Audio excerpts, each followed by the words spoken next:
Class 9 का NCERT क्षितिज से chapter number 6 है प्रेमचंद्र के फटे जूते, जो कि हरिशंकर प्रसाद द्वारा लिखित है।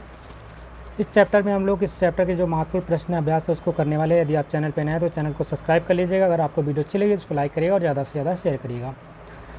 सबसे पहला प्रश्न आपके सामने है। प्रश्न नंबर 1 में पूछा जा रहा है, हरिशंकर प्रसाद ने प्रेमचंद्र का जो शब्द चित्र हमारे सामने प्रस्तुत किया है उससे प्रेमचंद के व्यक्तित्व की कौन कौन सी विशेषताएं उभर कर आती है। उत्तर में लिखेंगे, प्रेमचंद के व्यक्तित्व की निम्नलिखित विशेषताएं हैं। पहला है, प्रेमचंद बहुत ही सीधा साधा जीवन जीते थे। वे गांधी जी की तरह सादा जीवन जीते थे। प्रेमचंद के विचार बहुत ही उच्च थे। वे सामाजिक बुराइयों से दूर रहते थे। थर्ड पॉइंट में लिखेंगे, प्रेमचंद एक स्वाभिमानी व्यक्ति थे। अब चौथे पॉइंट में लिखेंगे, प्रेमचंद को समझौता करना मंजूर ना था। और पांचवा पॉइंट लिखेंगे, वे हर परिस्थिति का डटकर मुकाबला करते थे। क्वेश्चन नंबर 2 है। यहाँ पे सही कथन के सामने सही का निशान लगाना है। इसमें से पहला प्रश्न आपके सामने है। प्रश्न नंबर का में पूछा जा रहा है कि बाएं पाँव का जूता ठीक है मगर दाहिने जूते में बड़ा छेद हो गया है जिसमें से उंगली बाहर निकल आई है। दूसरा वाक्य है, लोग तो इत्र चिपड़कर फ़ोटो खिंचवाते हैं जिससे फ़ोटो में खुशबू आ जाए। तीसरा पॉइंट यहाँ पे दे रखा है, तुम्हारी यह व्यंग मुस्कान मेरे हौसले बढ़ाती है। और चौथा पॉइंट है, जिससे तुम घृणित समझते हो उसकी तरफ अंगूठे से इशारा करते हो। इसमें राइट जो आंसर हो जाएगा, जो सही कथन है वह इस प्रकार से है, लोग तो इत्र चिपड़कर फ़ोटो खिंचवाते हैं जिससे फ़ोटो में खुशबू आ जाए। यही इसका सही वाक्य है। आगे देखते हैं। प्रश्न नंबर 3 में पूछा जा रहा है, दी गई पंक्तियों में निहित व्यंग को स्पष्ट कीजिए। उत्तर में लिखेंगे, जूता हमेशा टोपी से कीमती रहा है। अब तो जूते की कीमत और बढ़ गई है और एक जूते पर 25 टोपियाँ न्यौछावर होती हैं। उत्तर में लिखेंगे, ये व्यंग यहाँ पर जूते का आशय समृद्धि से है तथा टोपी मान मर्यादा तथा इज्जत का प्रतीक है। तो इज्जत का महत्व संपत्ति से अधिक है, परंतु आज लोग अपने सामर्थ्य के बल अनेक टोपियाँ यानी सम्मानित एवं गुणित व्यक्ति को अपने जूते पर झुकने को विवश करते हैं। क्वेश्चन नंबर नेक्स्ट है, तुम पर्दे का महत्व नहीं जानते, हम पर्दे पर कुर्बान हो रहे हैं। उत्तर में लिखेंगे, प्रेमचंद ने कभी पर्दे को अर्थात लुकाव छिपाव को महत्व नहीं दिया। उन्होंने वास्तविकता को कभी ढकने का प्रयत्न नहीं किया। लोग अपनी बुराइयों को भी छिपाने का प्रयास नहीं किया। वे भीतर बाहर एक समान थे। प्रश्न नंबर 3 है, जिसे तुम घृणित समझते हो उसकी तरफ हाथ की नहीं पाँव की उंगली से इशारा करते हो। उत्तर में लिखेंगे, प्रेमचंद्र ने सामाजिक बुराइयों को अपनाना तो दूर उसकी तरफ देखा भी नहीं। प्रेमचंद्र गलत वस्तु या व्यक्ति को हाथ से नहीं पैर से ही संबोधित करना उचित समझते हैं। प्रश्न नंबर 4 है, पाठ में एक जगह लेखक सोचता है कि फ़ोटो खिंचवाने की अगर यह पोशाक है तो पहनने की कैसी होगी, लेकिन अगले ही पल वह विचार बदलता है कि नहीं, इस व्यक्ति की अलग अलग पोशाक नहीं होगी। उसके अनुसार इस संदर्भ में प्रेमचंद के बारे में लेखक के विचार बदलने की क्या वजह हो सकती है। उत्तर में लिखेंगे, लोग प्रायः ऐसा करते हैं कि दैनिक जीवन में साधारण कपड़ों का प्रयोग करते हैं और विशेष अवसर पर अच्छे कपड़ों का।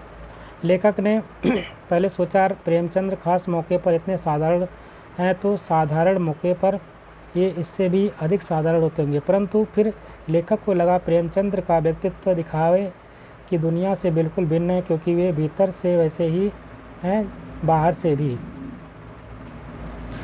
प्रश्न नंबर 5 है, आपने यह व्यंग पढ़ा, इसे पढ़कर आपको लेखक की कौन कौन सी बात आकर्षित करती है। उत्तर में लिखेंगे, मुझे इस व्यंग की सबसे आकर्षक बात लगी कि विस्तारण शैली तथा लेखक ने व्यंग्यात्मक शैली में महान साहित्यकार प्रेमचंद का चित्र प्रस्तुत किया है। इस पाठ में लेखक ने प्रेमचंद के साथ स्वयं पर भी व्यंग किया है। लेखक ने सामाजिक कुरीतियों पर व्यंग द्वारा प्रहार किया है। इस पाठ की शुरुआत में प्रेमचंद के फटे जूते से होती है और प्रेमचंद के पूरे व्यक्तित्व को उजागर कर देती है। क्वेश्चन नंबर 6 है, पाठ में टीले शब्द का प्रयोग किन संदर्भों को इंगित करने के लिए किया गया होगा? उत्तर में लिखेंगे टीले रास्ते की रुकावट का प्रतीक है।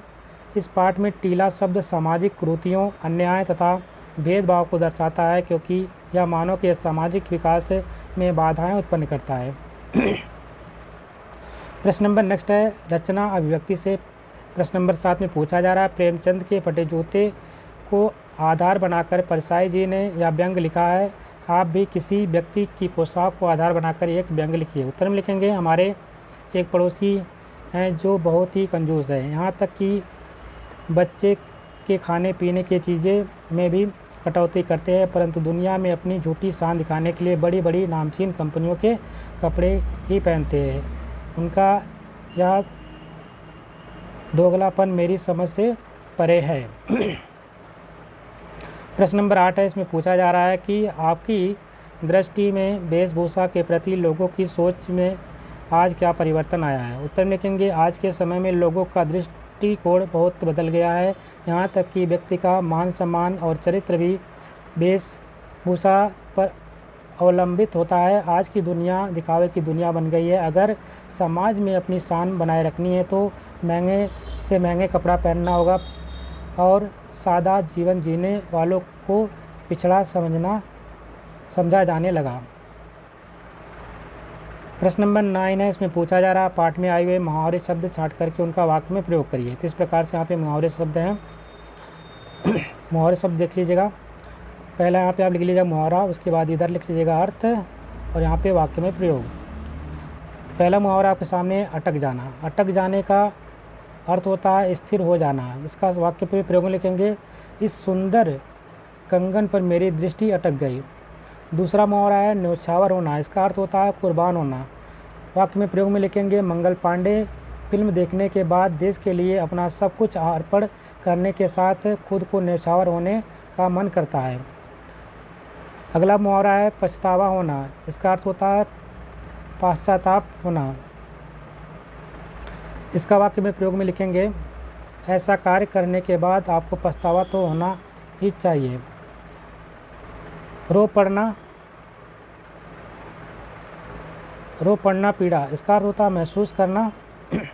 अपने पुत्र की चोट लगते देख माँ का मन रो पड़ा। लहूलुहान होना। इसका अर्थ होता है घायल होना। वाक्य में प्रयोग में लिखेंगे कार दुर्घटना में ड्राइवर लहूलुहान हो गया। प्रश्न नंबर 10 है प्रेमचंद के व्यक्तित्व को उभारने के लिए लेखक ने जिस विशेषणों का उपयोग किया है उसकी सूची बनाइए। तो आइए उत्तर में लिखेंगे इस पाठ में प्रेमचंद के व्यक्तित्व को उभारने के लिए निम्नलिखित विशेषणों का प्रयोग हुआ है। पहला है महान कथाकार। दूसरा आपका हो जाएगा उपन्यास सम्राट। तीसरा है जनता के लेखक। और चौथा है साहित्य पुरखे। और पांचवा युग प्रवर्तक। इन शब्दों का प्रयोग लेखक ने मुंशी प्रेमचंद जी के लिए किया है। यानी उन्होंने बोला है कि ये क्या थे, महान कथाकार थे। उपन्यास का सम्राट उनको बोला गया है, जनता के लेखक बोला गया है, साहित्यिक पुरखे कहा गया है, युग प्रवर्तक भी इनको कहा जाता है।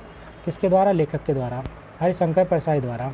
इस प्रकार से चैप्टर आपका कंप्लीट होता है। यहीं पे आशा करते हैं आपको वीडियो अच्छी लगी होगी। यदि वीडियो पसंद आए इसको लाइक करिएगा, शेयर करिएगा और चैनल पे नए हैं तो चैनल को सब्सक्राइब भी कर लीजिएगा। मिलते हैं एक नए वीडियो में, तब तक के लिए नमस्कार। जय